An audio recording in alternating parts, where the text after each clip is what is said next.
Estamos muy atentos a este nuevo extracto del mensaje del Dr. José de la Rosa. Y ahora con todos ustedes, el Dr. de la Rosa.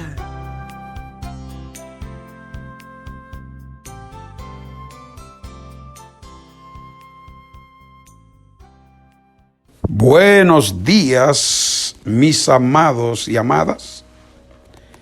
Cada uno de ustedes que se conectan con JD Podcast y no solo se conectan, sino que comparten las enseñanzas a aquellas personas que tienen una pregunta que quieren formular. Le damos las gracias por confiar en nosotros y en nuestras enseñanzas. Y hoy vamos a estar contestando una pregunta, y la pregunta es: ¿qué fue la Reforma Protestante? La Reforma Protestante. En primer lugar, para entender la historia de la Iglesia Protestante y la Reforma, es importante comprender primeramente que uno de los reclamos que hace la Iglesia Católica Romana es la de la sucesión apostólica. Esto simplemente quiere decir o significa que ellos claman ser la única autoridad sobre todas las otras iglesias y denominaciones, porque afirman contar con la única ascendencia de papas católicos romanos a través de los siglos, en línea directa hasta el apóstol Pedro. En su perspectiva, esto le da a la Iglesia Católica Romana una autoridad única que invalida todas las otras iglesias o denominaciones. De acuerdo con la Enciclopedia Católica, esta sucesión apostólica es encontrada únicamente en la Iglesia Católica y ninguna iglesia separada tiene alguna reclamación válida ante ello. Es por esta sucesión apostólica que la Iglesia Católica Romana reclama una autoridad única para interpretar la Escritura y para establecer la doctrina, así como la afirmación de tener un líder supremo en el Papa, el cual es infalible, sin error, cuando habla. Esto es en ejercicio de su oficio como pastor y maestro de todos los cristianos. En otras palabras, reclama estar representando la única iglesia válida, y cuando hablan por todos ustedes. Por lo tanto, de acuerdo con la postura católica romana, la enseñanza o tradiciones de la Iglesia Católica Romana, habiendo provenido del Papa, son tan infalibles y autoritativas como la misma Escritura. Eso es lo que reclaman. Esta es una de las mayores diferencias entre los católicos romanos y los protestantes, y fue una de las razones fundamentales para la Reforma Protestante. Por supuesto, los católicos romanos no son los únicos que tratan de reclamar una única autoridad a través de la sucesión apostólica o de rastrear los antecedentes de las raíces de su iglesia hasta los apóstoles originales. Por ejemplo, la Iglesia Oriental Ortodoxa también afirma esta sucesión apostólica, aunque su alegato es muy similar a la postura de los católicos romanos. La separación entre la Iglesia Oriental Ortodoxa y el catolicismo romano no ocurrió hasta el gran cisma en el 1054 DC o después de Cristo. Hay también algunas denominaciones protestantes o grupos que tratarán de establecer una línea de sangre que pueda seguir la huella regresiva a través de los siglos hasta la primera iglesia y los mismos apóstoles. Mientras que estos protestantes no se apegan a la sucesión apostólica para establecer la autoridad de un papa como un líder infalible, ellos, sin embargo, aún buscan esa conexión con la iglesia primitiva, al menos en un grado mínimo, para establecer la autoridad de sus doctrinas y prácticas. El problema con cualquiera de estos intentos de trazar una línea regresiva de sucesión hasta los apóstoles, ya sean católicos romanos, ortodoxos, orientales o protestantes, es que todos ellos están en el intento de obtener o basar la autoridad de lo que ellos creen y enseñan en la fuente equivocada de alguna real o participada conexión con los apóstoles, en lugar de obtenerla de la palabra de Dios. Es importante para los cristianos el darse cuenta de que la sucesión apostólica no es necesaria para que una iglesia o denominación tenga autoridad. Dios ha dado y preservado la suprema autoridad para todos los asuntos de la fe y la práctica en su santa palabra, la Biblia. Por lo tanto, en la actualidad, la autoridad individual de una iglesia o denominación no viene a través de algún lazo con la iglesia del primer siglo y los apóstoles. En vez de eso, proviene solo y directamente de la palabra de Cristo, escrita de parte de Dios. Las enseñanzas de una iglesia o denominación son autoritativas y obligatorias para los cristianos solo si representan el significado verdadero y una clara enseñanza de la Escritura. Este es un punto importante a considerar cuando se trata de entender la conexión entre el protestantismo y la Iglesia Católica Romana y la razón por la que se llevó a cabo la Reforma Protestante. Para comprender la historia del cristianismo y los reclamos de la sucesión apostólica, así como la afirmación de la Iglesia Católica Romana de ser la única verdadera iglesia con autoridad única, es importante que consideremos un par de puntos cruciales. Primero, debemos considerar que aún en los días de los apóstoles y la iglesia del primer siglo, los falsos maestros y las falsas enseñanzas eran un problema muy notable y significativo. Sabemos esto por las advertencias contra las herejías y los falsos maestros que encontramos en todos los escritos posteriores del Nuevo Testamento. Jesús mismo advirtió que esos falsos maestros serían como lobos vestidos de ovejas. San Mateo capítulo 7, verso 15.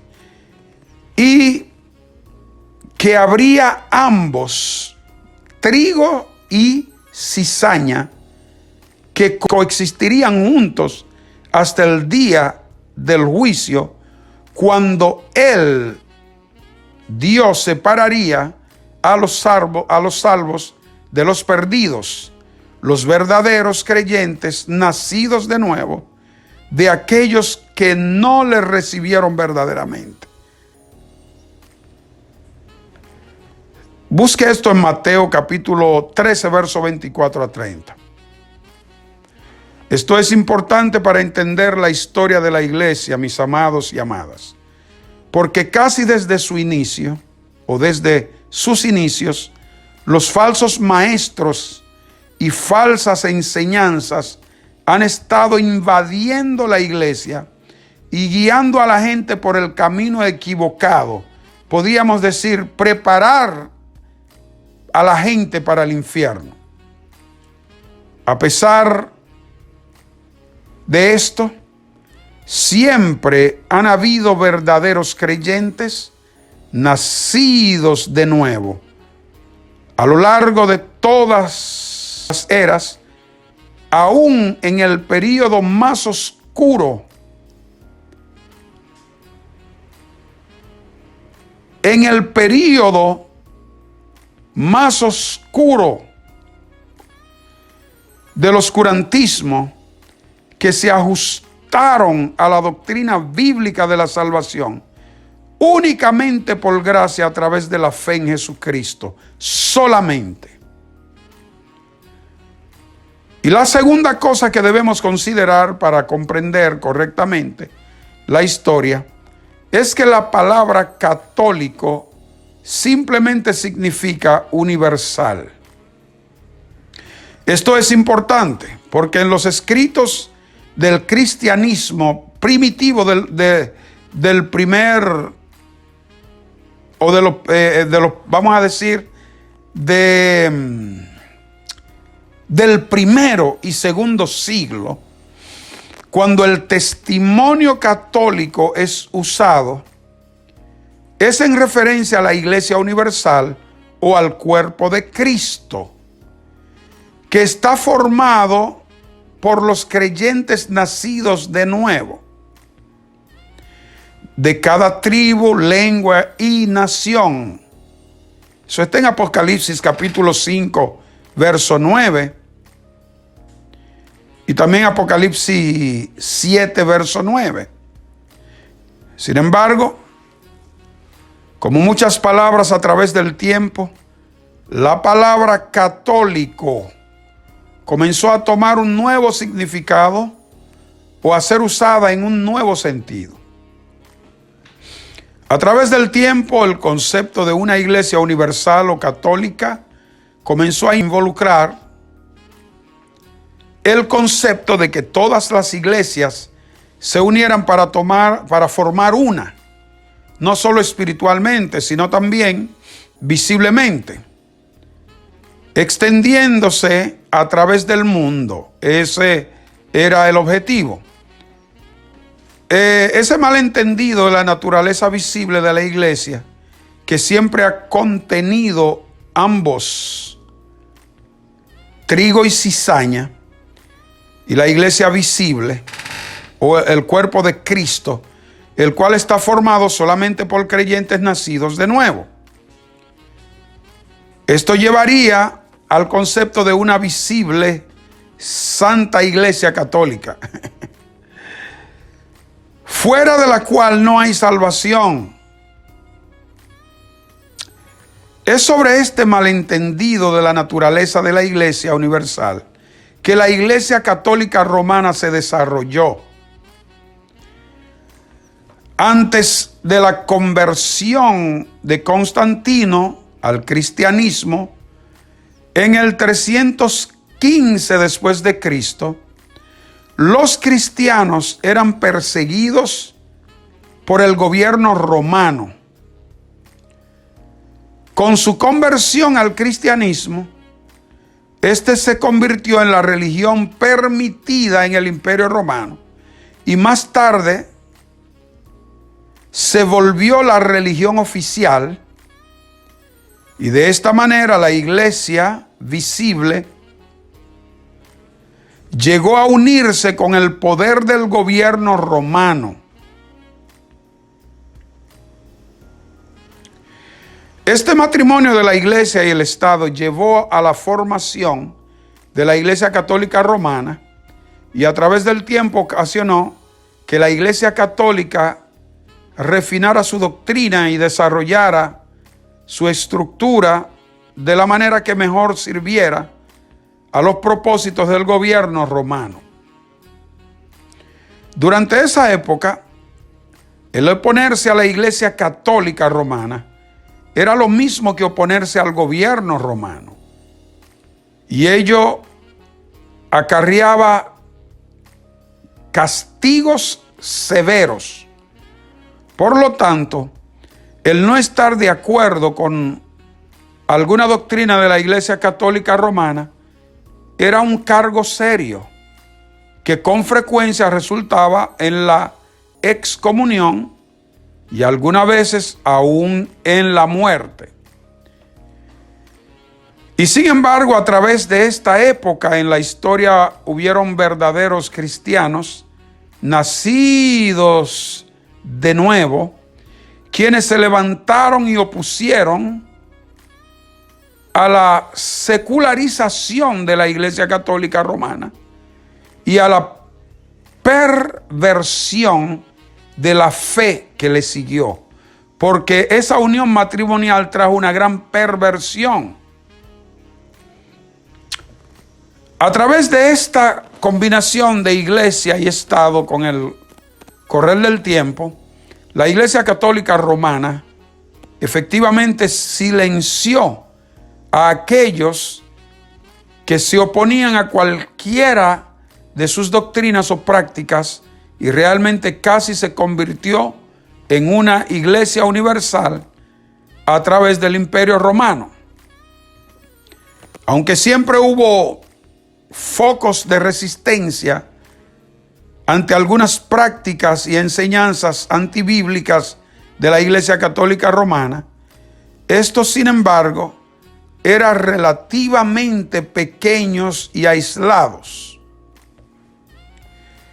Antes de la Reforma Protestante en el siglo XVI, hombres tales como John Wycliffe en Inglaterra, John Huss en Checoslovaquia y John Wessel en Alemania habrían dado sus vidas por su oposición a algunas enseñanzas antibíblicas de la Iglesia Católica Romana. La oposición de la Iglesia Católica Romana y sus falsas enseñanzas llegaron a su clímax en el siglo XVI, cuando un monje católico romano llamado Martín Lutero clavó sus 95 propuestas o tesis contra las enseñanzas de la Iglesia Católica Romana en la puerta de la iglesia del castillo de Wittenberg, Alemania. Él clavó sus 95 tesis en la puerta. La intención de Lutero era traer la reforma a la Iglesia Católica Romana y al hacerlo estaba desafiando la autoridad del Papa. Con la negativa de la Iglesia Católica Romana de responder al llamado de Lutero a reformarse y regresar a las doctrinas y prácticas bíblicas, la Reforma Protestante comenzó, de la cual surgirían 4 divisiones o tradiciones principales: la luterana, la reformada, la anabaptista y la anglicana.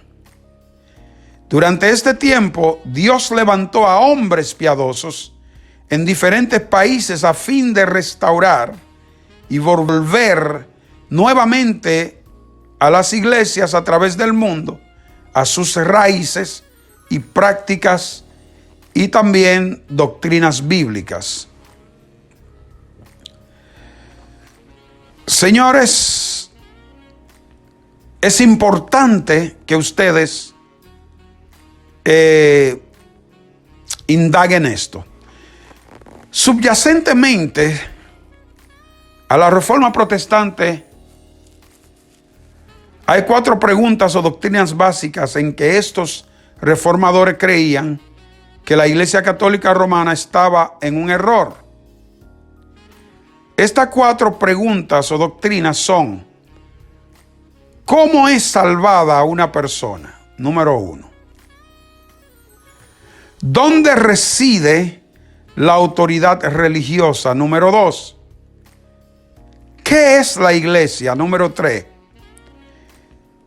¿Y cuál es la esencia de la vida cristiana? Esas eran las preguntas. Al responder estas preguntas, los reformadores protestantes, tales como Martín Lutero, Ulrich Zwingli, Juan Calvino y John Knox, establecieron que lo que sería conocido como las cinco solas, sola es tomada de la palabra del latín solamente, de la Reforma. Estos 5 puntos de doctrina fueron el corazón de la Reforma protestante, y fue por estas 5 doctrinas bíblicas esenciales que los reformadores protestantes tomarían su posición contra la Iglesia Católica Romana, resistiendo las demandas puestas sobre ellos aún al punto de morir, de retractarse de sus enseñanzas. Estas 5 doctrinas esenciales de la Reforma protestante son: número 1, sola escritura o solamente la escritura. Esto afirma la doctrina bíblica de que solo la Biblia es la única autoridad para todos los asuntos de la fe y la práctica. La escritura, y solamente la escritura, es la norma por la cual todas las enseñanzas y doctrinas de la iglesia deben ser medidas. Como Martín Lutero declaró tan elocuentemente cuando se le pidió retractarse de sus enseñanzas, que se me convenza mediante testimonios de la Escritura y claros argumentos de la razón, porque no le creo ni al Papa ni a los concilios, ya que está demostrado que a menudo han errado, contradiciéndose a sí mismos por los textos de la Sagrada Escritura que he citado. Estoy sometido a mi conciencia y ligado a la palabra de Dios. Por eso no puedo ni quiero retractarme de nada, porque hacer algo en contra de la conciencia no es seguro ni saludable. No puedo hacer otra cosa. Esta es mi postura. Que Dios me ayude. Amén. ¡Qué hermosura! ¡Qué palabra! ¡Qué grandeza! ¡Qué hermosura! Porque hacer algo en contra de la conciencia no es seguro ni saludable. No puedo hacer otra cosa. Esta es mi postura. Que Dios me ayude. Amén. El segundo punto, sola gratia. Sola gratia. Salvación solamente por gracia.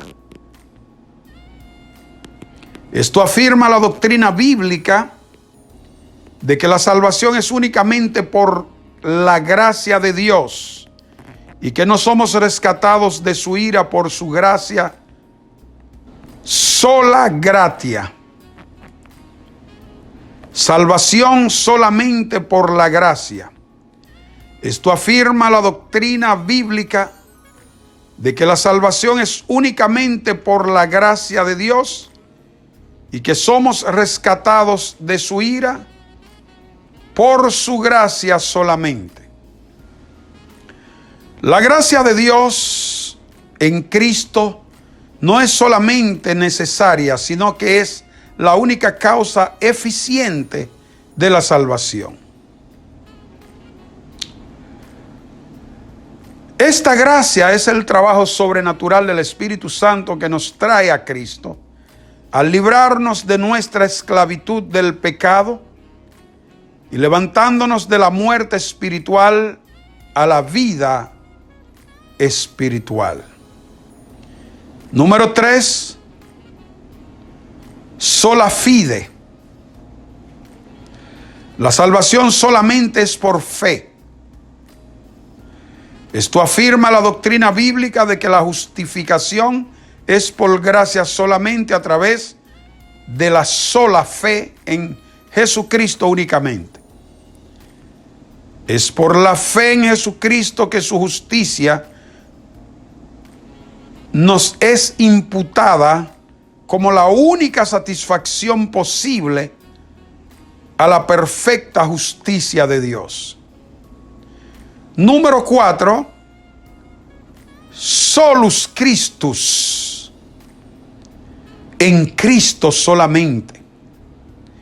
Esto afirma la doctrina bíblica de que la salvación se encuentra solamente en Cristo y que únicamente su vida sin pecado y su expiación sustitutiva son suficientes para nuestra justificación y reconciliación con Dios el Padre. El Evangelio no ha sido predicado si la obra sustitutiva de Cristo no es declarada y la fe en Cristo y su obra no es solicitada. Y número 5, soli Deo gloria. Solo a Dios la gloria. Esto afirma la doctrina bíblica de que la salvación es de Dios y que ha sido realizada solamente por Dios para su gloria. Afirma que como cristianos debemos glorificarle simplemente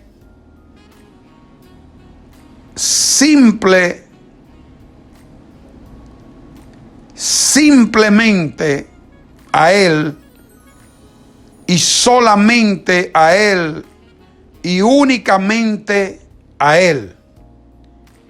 Y debemos vivir todas nuestras vidas ante la presencia de Dios, bajo la autoridad de Dios y para su gloria solamente. Estas 5 importantes y fundamentales doctrinas son la razón para la Reforma Protestante.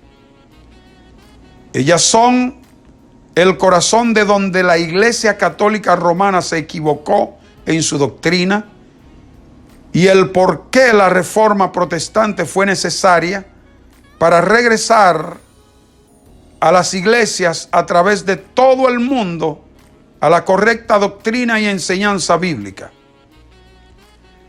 Ellas son tan importantes en la actualidad para evaluar una iglesia y sus enseñanzas como lo fueron en aquel entonces. De muchas maneras, muchos cristianos protestantes necesitan ser retados a regresar a estas doctrinas fundamentales de la fe, al igual que los reformadores retaron a la Iglesia Católica Romana a hacerlo en el siglo XVI. Amado amigo, espero que esta respuesta haya sido de mucha bendición para usted y espero también que haga las investigaciones, las indagaciones a profundidad y así entenderás estos 5 puntos que la Iglesia Católica ha olvidado. Por eso fue Esa fue la causa de la Reforma protestante. Feliz día y que el Señor me le bendiga, me les guarde y haga resplandecer su rostro sobre cada uno de ustedes. Solo en Cristo hay salvación. Buenos días y hasta próximo. Hasta el próximo programa. Este programa es posible gracias a la Embajada de Gracia y viene a usted por la generosa contribución de oyentes como tú. Gracias por ser parte de la Embajada de Gracia.